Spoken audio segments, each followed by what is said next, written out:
Well, hello, I'm Joe Walensky, and I am the conference director for Convey UX. And we have another in our series of virtual events coming up on Tuesday, August 18th.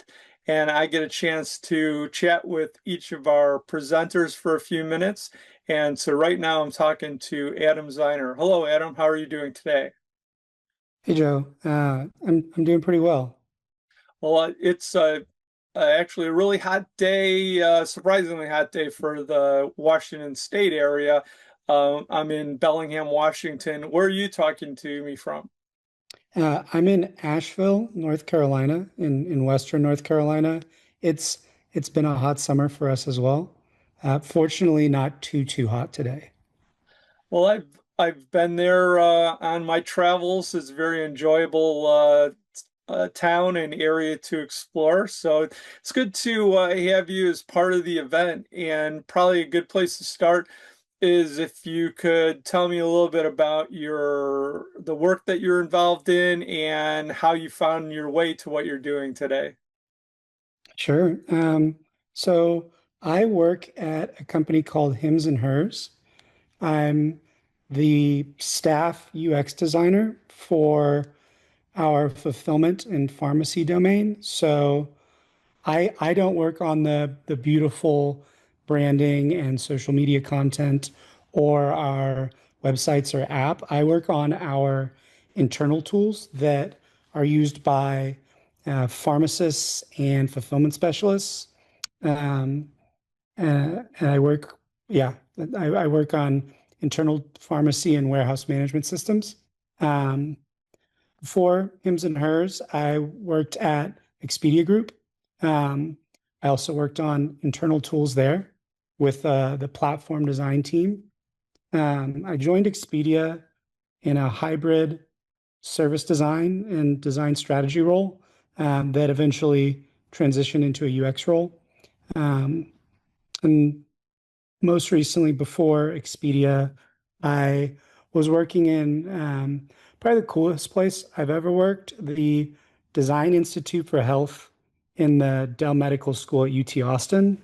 I joined there back in 2018 as an interaction designer, but transitioned into a systems or systemic design role, which I really enjoyed. I thought it was really cool. And part of why I'm so interested in diagramming and mapping and making not like data modeling, but making visual models of things, of problems, of different domains is I got to do a lot of diagramming and mapping work at the Design Institute as well as at Expedia.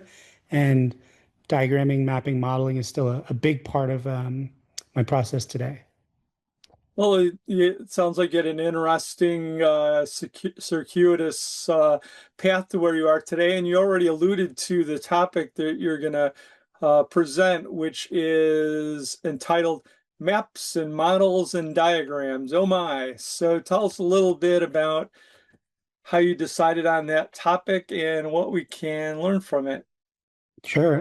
So yeah, I wanted to talk about something near and dear to me that I think is accessible to anyone, whether they're a designer or a non-designer.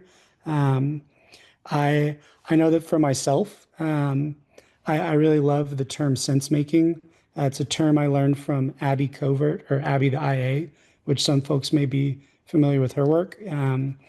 But for me, as a means of like personal sense making when I'm starting on a new project or trying to learn about a new problem space, I tend to think visually or kind of make sense, collect my thoughts visually, and that turns into quick diagrams, different models of how things relate to one another, and then at times I'll also map out different contexts and systems and processes. Um, and I also have found that for me, a great way to communicate the sense I've made is also through um, sets of diagrams and maps and models that progressively bring people into complexity.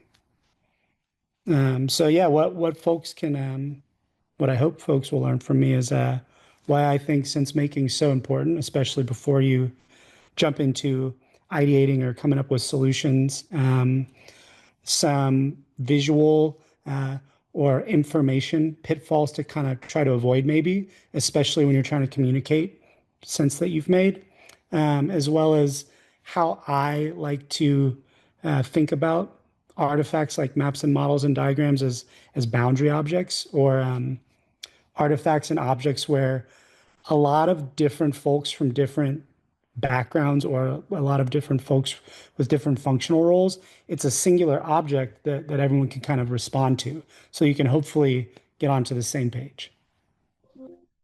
Well, you can clearly hear your passion about this particular area, and so that always makes for some of the best presentations. So thanks for taking a few minutes to chat with me, and we'll look forward to seeing you at the conference in a few weeks.